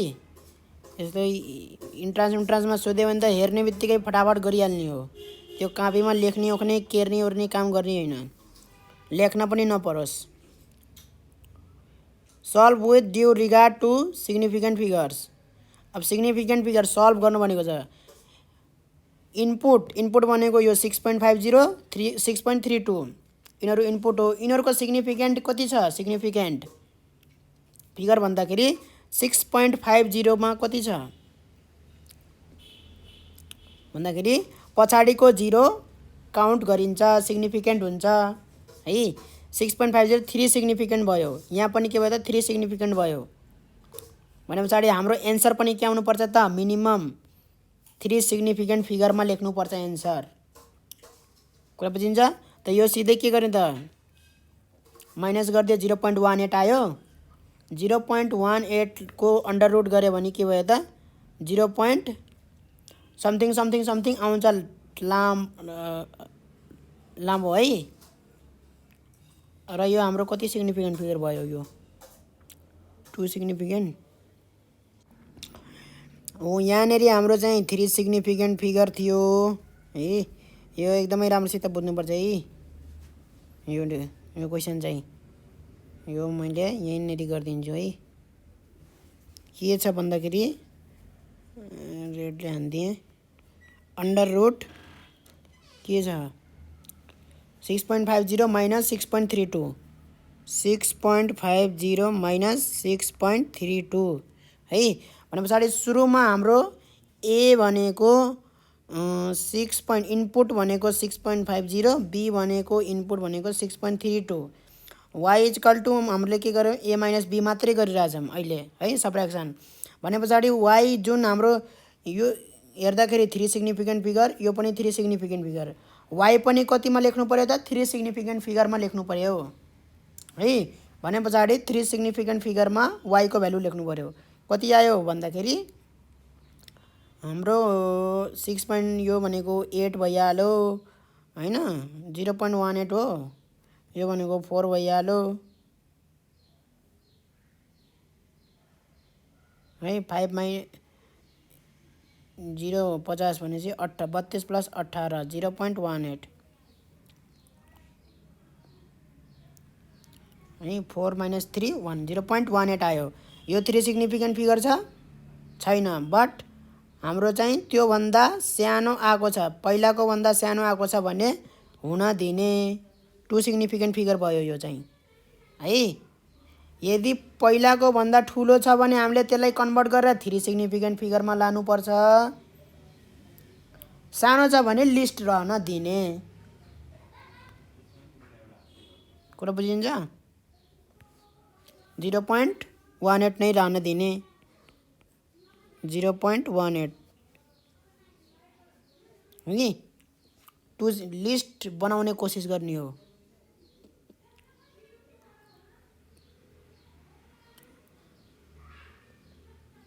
है। अब यहाँ 3 सिग्निफिकेन्ट फिगर छ 3 सिग्निफिकेन्ट यदि यहाँ 4 सिग्निफिकेन्ट फिगर आएको भए त्यसलाई हामीले 3 मा बनाउँथ्यौँ किनभने हाम्रो दुवै इनपुट मध्ये सबैभन्दा सानो भनेको 3 नै हो 3 सिग्निफिकेन्ट फिगर। त्योभन्दा बढी छ सिग्निफिकेन्ट फिगर आयो भने चाहिँ एन्सर चाहिँ हामीले त्यसलाई राउन्ड अफ साउन्ड अफ गरेर 3 सिग्निफिकेन्ट फिगर बनाइन्थ्यो। अहिले यहाँ 2 सिग्निफिकेन्ट फिगर भयो जस्ताको तस्तै लेख्ने। अब हाम्रो चाहिँ के गर्ने हो भन्दाखेरि ए भनेको 0.18 छ वाइ इजकल टु हामीले के गर्नु पर्यो रुट ए गर्नु पर्यो है। रुट ए गर्नु पर्यो भनेपछि हाम्रो इनपुट चाहिँ के छ 2 सिग्निफिकेन्ट फिगरको छ होइन। भनेपछि वाइ पनि के हुनु पर्यो त एन्सर पनि 2 सिग्निफिकेन्ट फिगरको हुनु पर्यो। कुरा बुझिन्छ 2 सिग्निफिकेन्ट फिगर हुनु पर्यो यदि बढी आयो भने। कुरा बुझिन्छ। अब एन्सर के आउँछ यसको त धेरै लामो आउँछ 0.18 को अन्डर रुट गऱ्यो भने लामो आउँछ सिग्निफिकेन्ट फिगर। यसको एन्सर आउँछ अन्डर रुट 0.18 त्यो भनेको 0.4242647 क्यालकुलेटरमा है। कति सिग्निफिकेन्ट फिगरको भयो यो हेरौ त कति सिग्निफिकेन्ट फिगर भयो 1 2 3 4 5 6 7 8 8 सिग्निफिकेन्ट फिगर भयो। यसलाई कन्भर्ट गरेर यसलाई ट्रान्सलेट गरेर कति सिग्निफिकेन्ट फिगर बनाउनु पर्यो भन्दाखेरि 2 सिग्निफिकेन्ट फिगर नै बनाउनु पर्यो भन्दाखेरि र अब के गर्न पर्यो हटाउँदै हटाउँदै जान पर्यो है। हटाउँदै जान पर्यो। हामीलाई चाहिँ 2टा मात्रै चाहियो भने पछाडि योभन्दा पछाडिको आखिरमा जति हटाए पनि जे गरे पनि है यहाँ भन्दाखेरि यो एउटा एउटा गरेर हटाउनु पर्छ फेरि है। कहिलेकाहीँ के हुन्छ भन्दाखेरि यो 4 छ हैन यताको राउन्ड अफ गर्दै गर्दै यो 5 हुन सक्छ ठीक छ। यताबाट हटाउँदै जाने हो राउन्ड अफ गर्दै जाने हो। अब यो 7 को यो 1 हुन्छ यो 4 को 4 भयो यो 6 भयो 6 को ले गर्दाखेरि यतापट्टि 3 हुन्छ है। 3 ले गर्दा यो राउन्ड अफ गर्दाखेरि यो 4 को 4 नै रहन्छ। अब 4 को 4 नै रह्यो भने यताको 2 को 2 नै रहन्छ। यदि बाइ चान्स उताबाट राउन्ड अफ गर्दा गर्दै यो के भइदियो 5 भइदियो भने त्यो राउन्ड अफ गर्दाखेरि यतापट्टि के हुन्छ त 3 भइदिन्छ। 5 लाई राउन्ड अफ गर्दाखेरि के 5 लाई हटायो भने के हुन्छ यता 3 हुन्छ हुँदैन हुन्छ। कुरा बुझिन्छ। फेरि यहाँदेखि सिधै यो लेख्ने होइन कि यहाँदेखि कहिलेकाहीँ के गरिदिन्छ विद्यार्थीले भन्दाखेरि यताको त हेर्दैन, ठिक छ। सिधै यो 4 हेर्छ, 4 छ भने पछाडि हामीलाई 0.42 नै भयो राउन्ड अफ गरेर। यो 4 लाई राउन्ड अफ गऱ्यो भने चाहिँ यो 4 छ, 4 लाई 42 लेखिदिन्छ सिधै, हराइहाल्यो है। तर मानौँ यहाँनेरि के छ त भन्दाखेरि यहाँनेरि 2 को ठाउँमा 6 छ, यहाँनेरि ब्ल्याकले गरिरहेको छु, यहाँनेरि 6 छ मानौँ है। भने पछाडि यो 6 पहिला राउन्ड अफ गरेर के हुन्छ, यो 5 हुन्छ, ठिक छ। अब उता राउन्ड अफ गर्दै गर्दै पछाडिबाट राउन्ड अफ गर्दै गर्दै गयो, राउन्ड अफ गर्दै गर्दै गर्दै गयो, यो 4 को के भइहाल्यो, 5 भइहाल्यो। 5 भइसके पछाडि यो राउन्ड अफ गऱ्यो भने के हुन्छ त 0.43 हुन्छ, नबिगार्ने यो चाहिँ है, 0.42 नै भयो यहाँनेरि, एकदम ख्याल गरेर गर्नु पर्यो। यसको एन्सर कति आयो त 0.42, 2 सिग्निफिकेन्ट फिगरमा। कुरा बुझियो। अब त्यो गर्न भनेको छ मैले गरेको तरिकाले गर्ने हो। यसरी गर्यो भने त गर्न त गर्यो, तर कसरी कसरी गर्यो त्यो अलिकति भएन है। हुन त गर्न त गर्यो, जानेरै गर्यो हैन, तर यसरी देखाइदियो भने के हुन्छ, भेरिफिकेसन हुन्छ। के देखाइदिने भन्दाखेरि हाम्रो ए भनेको 3 सिग्निफिकेन्ट फिगर छ भनेर, 3 सिग्निफिकेन्ट फिगर भनेर यता साइडमा लेखिदिने। कुरा बुझिन्छ, 3 सिग्निफिकेन्ट फिगर भनेर, 3 सिग्निफिकेन्ट फिगर भनेर यता साइडमा लेखिदिने है। लेट भनेर, यो लेट ए इक्वल टु यो भनेर। त्यस पछाडि हाम्रो के लेखिदिने, बी भनेको 6.32, यो पनि कति छ 3 सिग्निफिकेन्ट फिगर छ भनेर लेखिदिने यसरी। त्यस पछाडि Y equal to A minus B गरियो, गर्दाखेरि हाम्रो के आयो 0.18, 2 सिग्निफिकेन्ट फिगर मात्रै आयो, त्यो पनि लेखिदिने है, लेखिदिने। यति लेखिसके पछाडि अब के गर्ने त भन्दाखेरि एम इक्वल टु मानौँ हैन 0.18 हैन। अब Y Z equal to root M भयो। यो छ हाम्रो 2 सिग्निफिकेन्ट फिगरको, नत्र भने यसलाई वाइ नै मानौँ, वाइ, यो पनि वाइ हैन। वाइ 2 सिग्निफिकेन्ट फिगरको छ भने जेड इक्वल टु कति आयो हाम्रो, जेड इक्वल टु 0.4242 अनि 6 कति कति आएको थियो हैन अघि, 426 407 कति सिग्निफिकेन्ट भयो, 1 2 3 4 5 6 7 8, 8 सिग्निफिकेन्ट फिगर भनेर लेख्ने है। 8 सिग्निफिकेन्ट फिगर भनेर लेखिसके पछाडि त्यस पछाडि के गर्ने त भन्दाखेरि एउटा एउटा चाहिँ इलिमिनेट गर्ने। 0.4242641 भयो, 7 सिग्निफिकेन्ट फिगर। 0.42426 नै भयो, 6 सिग्निफिकेन्ट फिगर। यो गरिदिने, फटाफट गरिदिने, 42 यो चाहिँ 6 नै भयो, 5 सिग्निफिकेन्ट फिगर। अब एउटा एउटा गर्दै यस्तो लामो हुन्छ हुन त, 4243 भयो। त्यस पछाडि 0.424 नै भयो र 0.42 भयो, 4 significant figure, 3 significant figure, 2 significant figure. यसरी चाहिँ एन्सर भनेर छोड्ने। कुरा बुझिन्छ।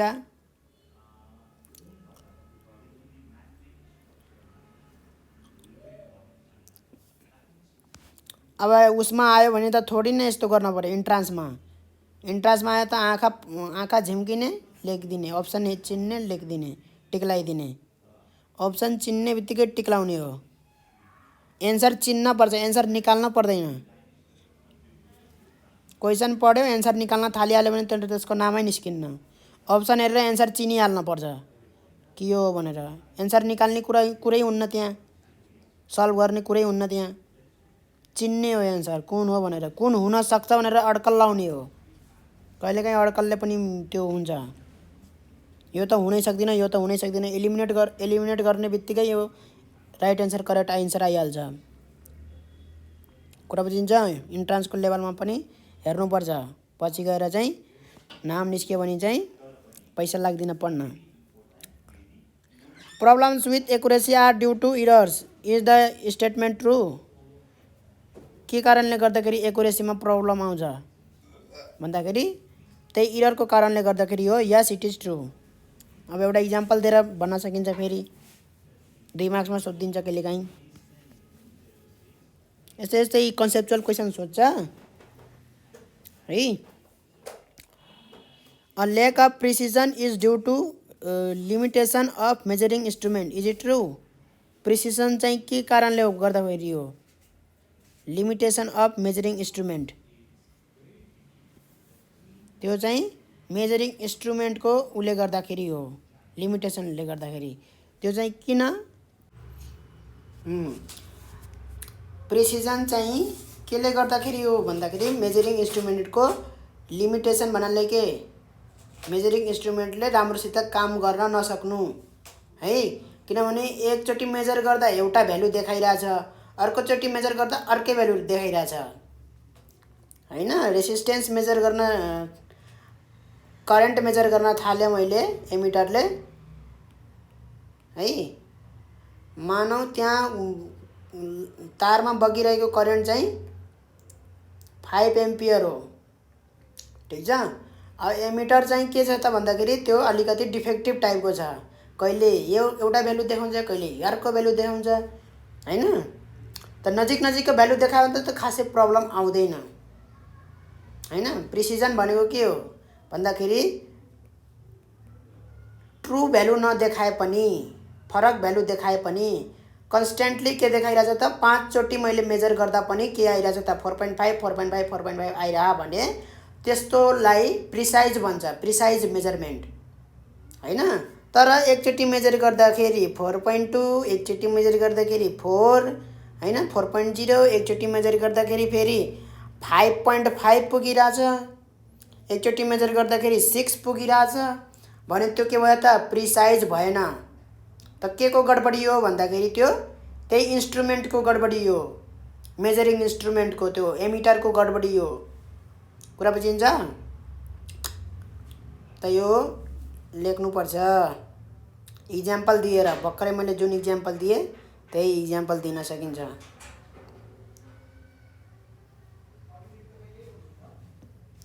है। इक्जाम्पल पनि आफै दिन सक्नुपर्छ। अब बार बार मैले नै दिएको इक्जाम्पल चाहिँ त्यहाँ गएर दिने होइन। कुरा बुझिन्छ? Can we tell the unit of a physical quantity from its dimensions? Dimension हेरेर त्यसको युनिट बताउन सकिन्छ हामीले? यस अफ कोर्स। युनिट नै डाइमेन्सन, डाइमेन्सन नै युनिट हो। भ्यालु पो बतलाउन सकिन्न हैन। त्यहाँ कुनै डाइमेन्सनलेस कन्स्ट्यान्ट छ भने त्यो कन्स्ट्यान्टको भ्यालु निकाल्न सकिँदैन। यदि कुनै डाइमेन्सनल कन्स्ट्यान्ट छ भने त्यो डाइमेन्सनल कन्स्ट्यान्टको डाइमेन्सन त निकाल्न सकिन्छ, तर त्यसको भ्यालु निकाल्न सकिँदैन। पहिला पनि भनिसकेको छु, भिडियो सिरिजमा हेर्दै आउने, ठिक छ ल। यस भनेर भन्ने, ठिक छ। एउटा इक्जाम्पल पनि दिइहाल्ने, फर इक्जाम्पल भनेर हो। यस्तै हो। Can dimensional analysis tell you that a physical relation is completely right? यस्तै यस्तै क्वेसन हुन्छ है हैन। जरुरी छैन त्यो राइट हुन्छ भनेर। डाइमेन्सनल एनालाइसिसले के भन्छ, यदि फिजिकल रिलेसन रङ छ भने त्यो मतलब त्यो चाहिँ कुनै पनि रिलेसन डाइमेन्सनल्ली रङ छ भने त्यो रङ नै हो, फिजिकल्ली पनि त्यो करेक्ट हुने चान्स छैन। तर यदि डाइमेन्सनल्ली करेक्ट भए पनि त्यो चाहिँ फिजिकल्ली करेक्ट छ भन्नु मिल्दैन। कुरा बुझिन्छ? त्यही क्वेसनको एन्सर हो यो। त्यस्तै खाले no it can not tell the relation completely, it can not tell the relation completely correct. यहाँ पहिला पनि यहाँ उसमा चाहिँ कुरा गरिसकेको कुरा हो यो। यहाँनिर dimensionally correct equation does not ensure its physical correctness. एकदम एउटा कुरा चाहिँ अर्कोमा सोधिदिने गर्छ, त्यही भएर एकदमै ख्याल गर्ने। अब किन भनेर भन्न परेन। एउटा इक्जाम्पल दिन पर्यो यहाँ पनि भन्दाखेरि त्यो वाला रिलेसनको इक्जाम्पल दिन सकिन्छ। कुन? यो वाला रिलेसन। त्यही भएर एकचोटि पढाउँदाखेरि ध्यान दिनुपर्छ। यो वाला रिलेसन पढाउँदाखेरि मैले के दिएँ यहाँ FS equal to 1/2 MB square minus 1/2 MU square. यसको डाइमेन्सनल फर्मुला कहाँ छ? यहाँ छ। ठिक छ। 1/2 1/2 त त्यसको डाइमेन्सन हुँदैन। ठिक छ। FS equal to MB square minus MU square छ भने पनि यसको डाइमेन्सनल फर्मुला पनि के हो त? यही हो है। कुरा बुझिन्छ? यही इक्जाम्पल दिने हो। Here we can see that the dimensional formula of your equation is यो and this equation is यो। यसलाई इक्वेसन 1 भन्ने, यसलाई इक्वेसन 2 भन्ने। इक्वेसन 1 को डाइमेन्सनल फर्मुला यो हो, इक्वेसन 2 को पनि डाइमेन्सनल फर्मुला यही हो। भने पछाडि एउटै डाइमेन्सनल फर्मुलाले धेरै कुराहरू बताउन सक्छ। भनेपछि correct but equation 2 is the correct but equation 1 is not correct. हैन, इक्वेसन 1 त करेक्ट छैन हैन। भनेपछि डाइमेन्सनली करेक्ट भए पनि फिजिकल्ली करेक्ट हुन्छ भनेर ग्यारेन्टी छैन। यही इक्जाम्पल दिने हो। यही इक्जाम्पल बेस्ट हुन्छ। इक्वेसन 1 इक्वेसन 2 भनेर डाइमेन्सनल इक्वेसन पनि बताएर अनि क्लियर क्रिस्टल क्लियर बनाएर एन्सर लेख्ने हो। बल्ल नम्बर आउँछ। स्टुडेन्टको क्यापाबिलिटी पनि चेक हुन्छ त्यहाँ कि स्टुडेन्ट कतिको क्यापासिटी छ, त्यसको कतिको त्यसको ऊ छ भनेर, कतिको त्यो बुद्धिमानी छ। What is the importance of base units? के हो बेस युनिट्सको? 7वटा बेस युनिट हुन्छ। Base unit, basic unit, fundamental unit है। र त्यसको इम्पोर्टेन्स के छ त भन्दाखेरि बेस युनिट्सको इम्पोर्टेन्स के हो? अब युनिटको पनि के इम्पोर्टेन्ट हुन्छ? अरू क्वान्टिटी, अरू फिजिकल क्वान्टिटी यो यसमा कन्भर्ट गर्न सकिन्छ भनेर भनेको छ। अब इम्पोर्टेन्स, त्यही इम्पोर्टेन्स देखिन्छ भने त्यही लेख्ने। त खासै यो इम्पोर्टेन्ट क्वेसन पनि हैन यो त। कहिलेकाहीँ जे मन लाग्यो त्यही सोधिदिने गर्छन् हैन। Do all the constants carry dimension? सबै कन्स्टेन्टहरू के डाइमेन्सन क्यारी गर्छ त भन्दाखेरि नो। पहिला पनि पढिसकेछौँ हामीले डाइमेन्सन लेस कन्स्टेन्ट पनि हुन्छन् भनेर है। अब यहाँ इक्जाम्पल उल्टा पुल्टा दिएछ। ये G is a constant which has a dimension अरे। यस्तो इक्जाम्पल दिन पर्यो कि जो चाहिँ कन्स्टेन्ट हो तर त्यसको डाइमेन्सन पनि छैन भनेर। उल्टा पुल्टा इक्जाम्पल दिने होइन है। त इक्जाम्पल के दिने हो? पाई यिनीहरू इक्जाम्पल दिने हो। There are some constants which have no dimension भनेर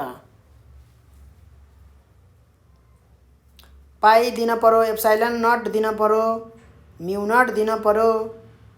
म्याग्नेटिक पर्मिएबिलिटी हो म्यू नट भनेको, एप्साइलन नट भनेको इलेक्ट्रिक पर्मिएबिलिटी हो। कुनै पनि सब्सटेन्सले आफ्नो थ्रुबाट कति इलेक्ट्रिक फिल्ड त्यसले पास हुन दिन्छ र कति म्याग्नेटिक फिल्ड पास हुन दिन्छ भन्ने कुरा चाहिँ म्याग्नेटिक पर्मिएबिलिटी पछि पढिन्छ। त्यो म्याग्नेटिक च्याप्टरमा म्याग्नेटिक इलेक्ट्रिसिटी एन्ड म्याग्नेटिजममा म्याग्नेटिजममा त्यो पढिन्छ भने इलेक्ट्रोस्ट्याटिक्समा यो एप्साइलन नटको कुराहरू पढिन्छ। Does the measurement of a physical quantity depend on the system of units used? Measurement of physical quantity depend गर्छ त सिस्टम अफ युनिट? पहिल्यै पनि भनिसकेको हो यो डिपेन्ड गर्दैन भनेर है। न्युमेरिकल भ्यालु मात्रै चेन्ज हुन्छ, म्याग्निट्युड चेन्ज हुन्छ त? चेन्ज हुँदैन। म्याग्निट्युड भनेको के? Numerical value with unit. Unit पनि कन्सिडर गरिन्छ म्याग्निट्युड कुनै पनि सब्सटेन्सको।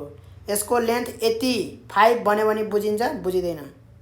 5 सेन्टिमिटर बन्यो भने बल्ल क्लियर स्पष्ट भयो। भनेपछि 5 पनि सेन्टिमिटर पनि त्यहाँ सेन्टिमिटरको पनि रोल छ त्यहाँ कुनै पनि वस्तुको म्याग्निट्युड डिटरमाइन गर्नलाई। त्यो एउटा क्वेसन अलरेडी हामी त्यहाँ डिटरमाइन गरिसकेछौँ है यसको बारेमा। त्यही भएर सिरियल्ली हेर्नुपर्छ सबै भिडियोहरू।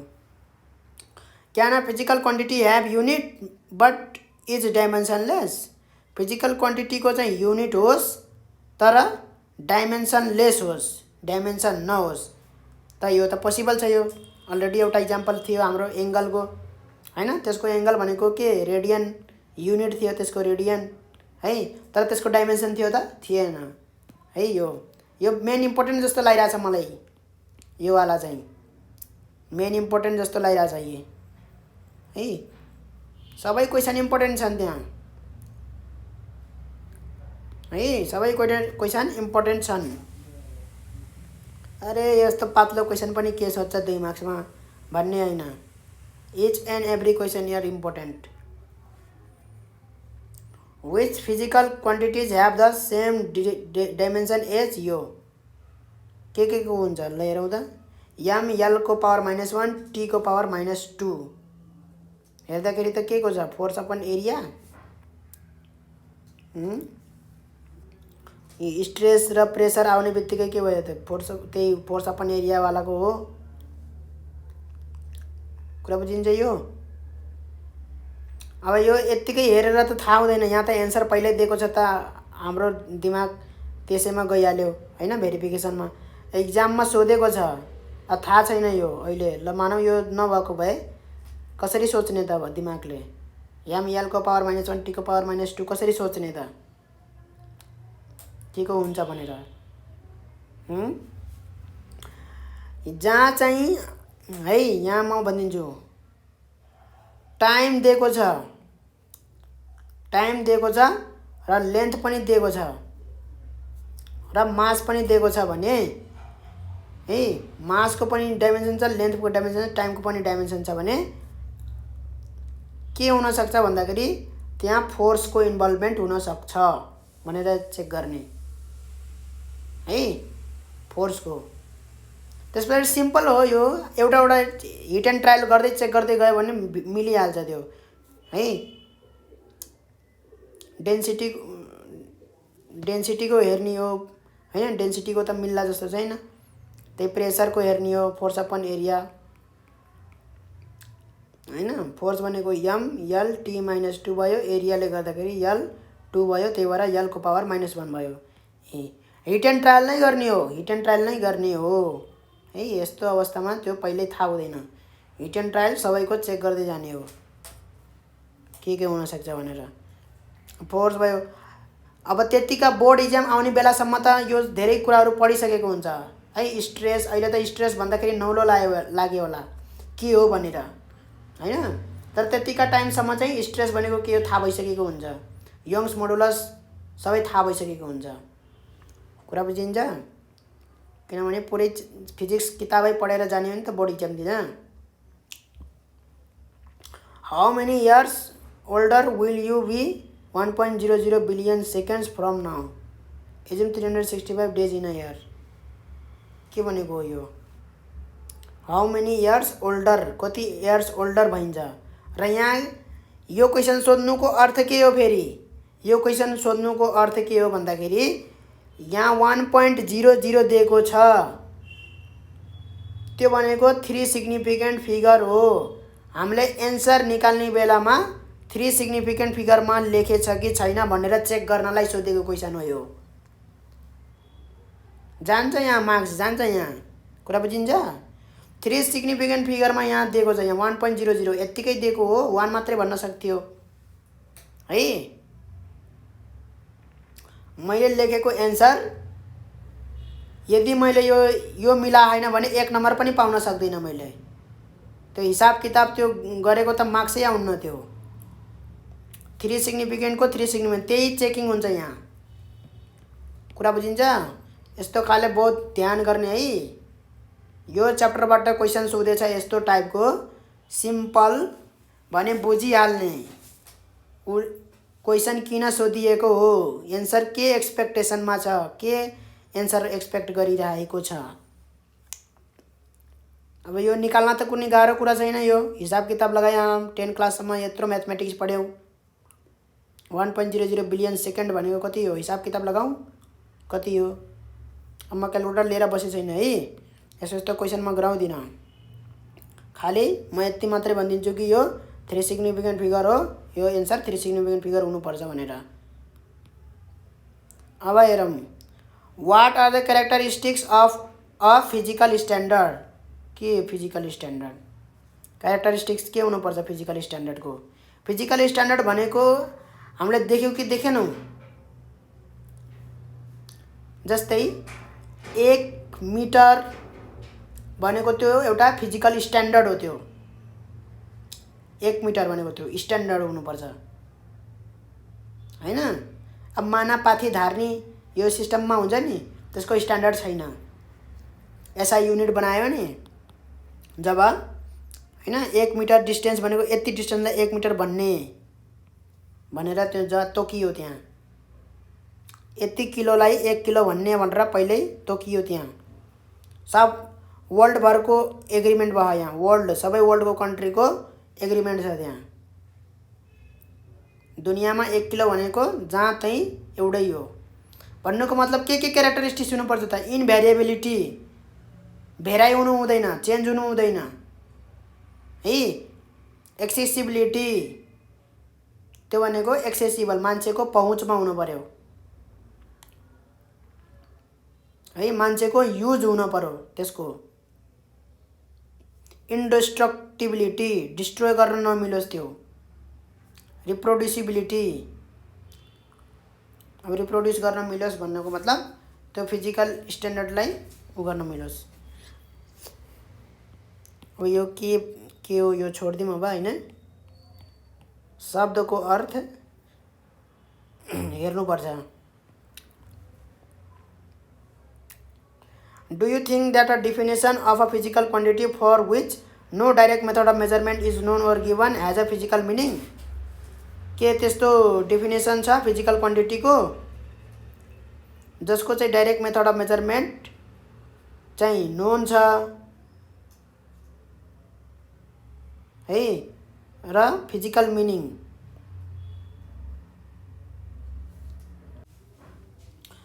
यहाँ चाहिँ मेन क्वेसनले चाहिँ के भन्न खोजेको भन्दाखेरि कुनै कुनै फिजिकल क्वान्टिटी जुन छ त्यसलाई चाहिँ डाइरेक्टली मेजर गर्न सकिँदैन है। त यदि डाइरेक्टली मेजर गर्न सकिँदैन भने त्यो फिजिकल क्वान्टिटीको फिजिकल मिनिङ हुन्छ त भनेर सोधेको छ। जस्तै वर्क डन चाहिँ कसरी मेजर हुन्छ त, डाइरेक्टली मेजर गर्न त सकिँदैन वर्क डन हैन। लेन्थ मेजर गरे जस्तो होइन, लेन्थ मेजर गरिन्छ हैन, टाइम मेजर गरिन्छ, डाइरेक्टली मेजर गर्न सकिन्छ। त्यो टेम्परेचर मेजर गरिन्छ हैन। वर्क डन अब कसरी मेजर गर्ने भन्दाखेरि हामीले चाहिँ 1 जुल वर्क डन भनेको, अब जस्तै 1 जुल वर्क डन भनेर जुन यो डेफिनेसन गरियो यो फिजिकल क्वान्टिटीलाई है, त्यो 1 जुल वर्क डनको केही फिजिकल मिनिङ छ कि छैन त्यसको, यो त मेजर गर्न त सकिँदैन डाइरेक्टली हैन। भने पछाडि त्यस्तोलाई हामीले के भन्छौँ त भन्दाखेरि इन्डाइरेक्टली मेथडबाट मेजर गरेर पनि हैन। त्यो भनेको के हो भन्दाखेरि 1 जुल वर्क डन भनेको जब 1 न्युटन फोर्सले है, 1 न्युटन फोर्सले कुनै पनि सब्सटेन्सलाई 1 मिटर डिस्टेन्ससम्म हिँडायो भने त्यो 1 न्युटन फोर्सले कति वर्क डन गर्यो भन्दाखेरि कति गर्यो, 1 जुल वर्क डन गर्यो। इन्डाइरेक्ट भयो, कुरा बुझिन्छ। इन्डाइरेक्ट मेथडले मेजर गरियो। पहिला हामीले वर्क डन मेजर गऱ्यौँ, त्यस पछाडि डिस्टेन्स मेजर गऱ्यौँ। यो दुईटाबाट क्यालकुलेट गरेर निकालेको हो work done. Work done measure गर्न सक्यौँ त हामीले, वर्क डन मेजर गर्न हामीले सकेनौँ। तर त्यसको फिजिकल मिनिङ छ कि छैन, छ है। त इक्जाम्पल दिएर लेख्ने, बारम्बार भनिराखेको छु मैले, इक्जाम्पल दिएर लेख्ने। कुरा बुझिन्छ? ल अब लास्ट एउटा क्वेसन हेरौँ है, त्यस पछाडि सर्ट क्वेसनहरू चाहिँ हामीले अर्को भिडियोबाट हेर्नुपर्छ है। Can you suggest a way to measure length along a curve line? Curve लाइनको लेन्थ मेजर गर्नलाई कुनै मेथड सजेस्ट गर्न सकिन्छ? जस्तै यो सर्कलबाट आर्क मेजर गर्नु छ है। यो के छ त भन्दाखेरि एउटा यस्तो किसिमको आर्क छ, आर्क हो। त्यो आर्क कसरी मेजर गरिन्थ्यो होला? यति डिस्टेन्स त यति मेजर गर्न सकियो है, ठिक छ। यो आर्क मेजर गर्न पर्यो भने कसरी मेजर गरिन्थ्यो होला? तर मेजर चाहिँ गरिन्थ्यो है, आर्क मेजर गरिन्थ्यो। पाईको भ्यालु कसरी निकालेको होला? पाईको भ्यालु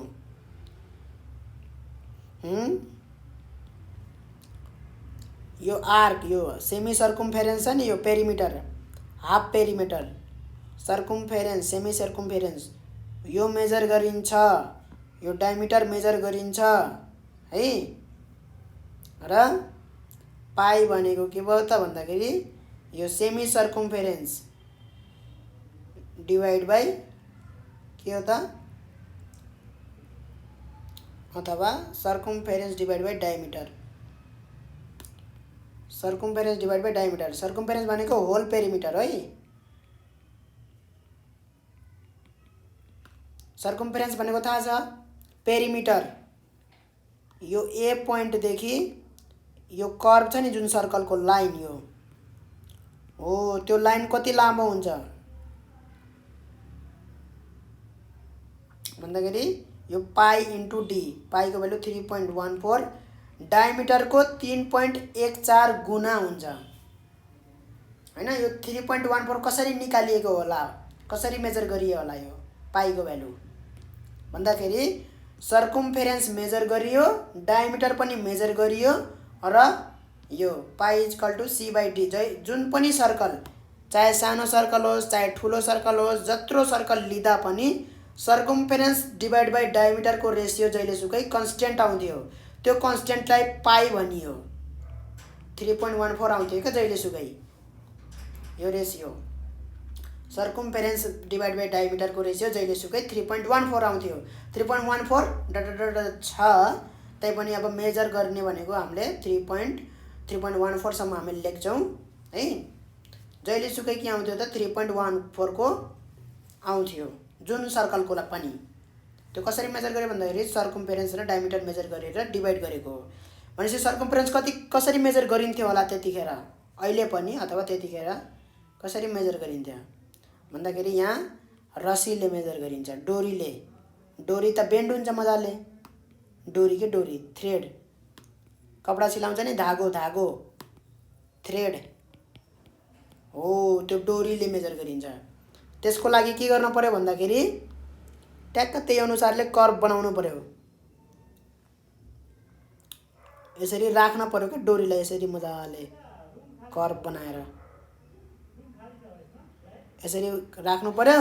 त्यस पछाडि त्यो डोरी ल्याएर स्केलमा यसरी, अब यो डोरीलाई यसरी लगेर यताबाट हैन, अब डोरीलाई पहिला यसरी मजाले राखेको थियो, प्रोटेक्टर, प्रोटेक्टरै मानौँ ल, यो प्रोटेक्टर मजाले यसरी छ है, सेमी सर्कम्फेरेन्स, यो प्रोटेक्टर हो मानौँ, प्रोटेक्टर एकदम ट्याक्क एकदम सर्कलै छ, एकदम मजाको है, एकदम मजाको सर्कल छ त्यो प्रोटेक्टर। प्रोटेक्टर के एकदम पुरै सर्कलै हो, त्यो सेमी सर्कल हो, ठिक छ प्रोटेक्टर।